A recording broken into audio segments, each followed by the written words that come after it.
ان الحمد للہ والصلاۃ والسلام علی نبی۔ کھیتی اور انسانی نسل کو تباہ کس نے کیا؟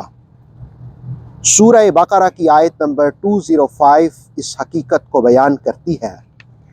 ارشاد باری ہے وَإِذَا تَوَلَّى سَعَىٰ فِي الْأَرْضِ لِيُفْسِدَ فِيهَا وَيُهْلِكَ الْحَرْثَ وَالنَّسْلَ، اور جب وہ اختیار پائے گا تو سر توڑ کوشش کرے گا کہ زمین میں وہ فساد برپا کر دے اور کھیتوں کو اور نسل انسانی کو تباہ کر دے۔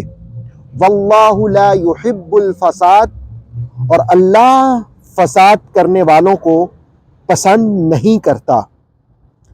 اس آیہ مقدسہ کے حوالے سے اسماعیل حقی نے تفسیر روح البیان میں اور اسی حوالے سے تفسیر تبصرہ میں مفسر قرآن علامہ سید ریاض حسین شاہ صاحب نے یہ بات رقم کی کہ یہ آیت اخنس کے حق میں نازل ہوئی۔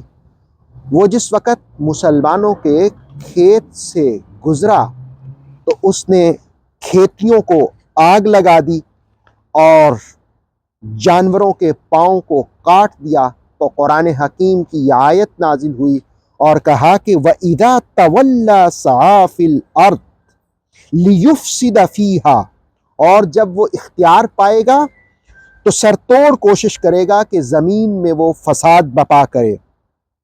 وَيُهْلِكَ الْحَرْثَ وَالنَّسْلَ، اور کھیتوں کو اور نسل انسانی کو تباہ کر دے۔ وَاللَّهُ لَا يُحِبُّ الْفَسَاد، اور اللہ فساد کو پسند نہیں کرتا۔ اللہ رب العالمین نے جو اسلام دیا، اسلام بھی امن والا دین ہے۔